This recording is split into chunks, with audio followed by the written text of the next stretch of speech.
Hello, and what we're going to show you today is the Roland V1-HD switcher, which will allow you to take multiple camera sources into the Socialive software. So what we're going to show you first is on the back.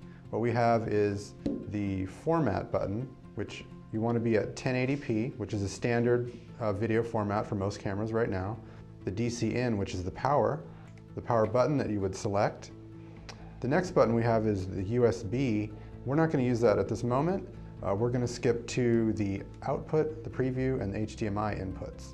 And so what we have next is the output, HDMI, this will allow you to output to the Jenny or other video capture card that will go into the Socialive software. The next button we have is a preview, which is HDMI out, which will allow you to connect to an external monitor, which will allow you to see multiple camera sources in your monitor. The next input we have is HDMI input 4, 3, 2, and 1. So we have 4 available inputs for cameras, and that will allow you to switch to any camera source you'd like to.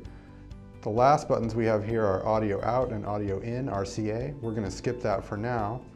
We're going to switch to the side, which we have a microphone input and headphone output. Typically, you're not going to be monitoring the sound from the switcher itself. You're going to be monitoring it from the Socialive software. Hello, and so what we're going to show you now is the startup sequence for the Roland V1-HD switcher. The first thing I'm going to do is turn on the power on the back. Here we go.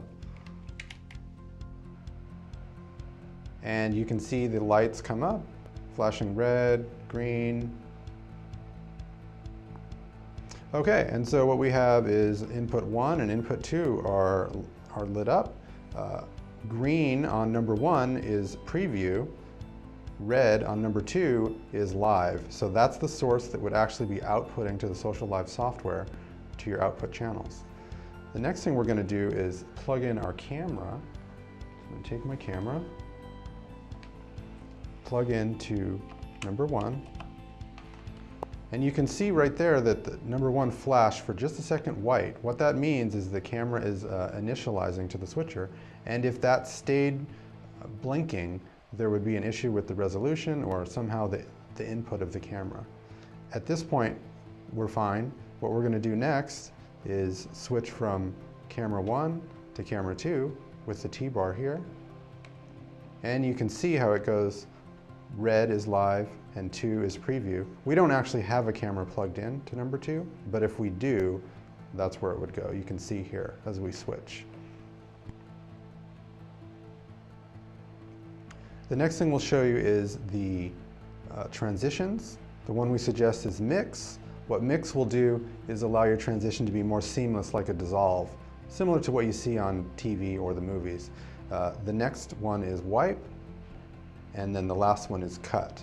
The one thing you want to remember about the wipe is you want to check that before you go live, because there's a certain amount of wipes and styles, and you just want to make sure it's the style that you want if you're going to use that. And the last one is the cut button, which is similar to pressing the button here.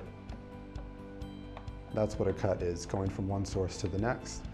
And to use the T-bar, what we just do is up and then down, switching between camera 1 and camera 2. And on your output, you would see the cameras changing from 1 to 2. Simple as this, like this. And the last thing we'll show you is the fade to black or output fade, which is right here. So we just turn it here, and then your picture would fade to black if that's what you want to do on the last shot of your live stream. So that's all we have today for the Roland V1-HD switcher tutorial. If you have any questions or concerns or would like any help setting up your equipment, you can email us at support@socialive.us.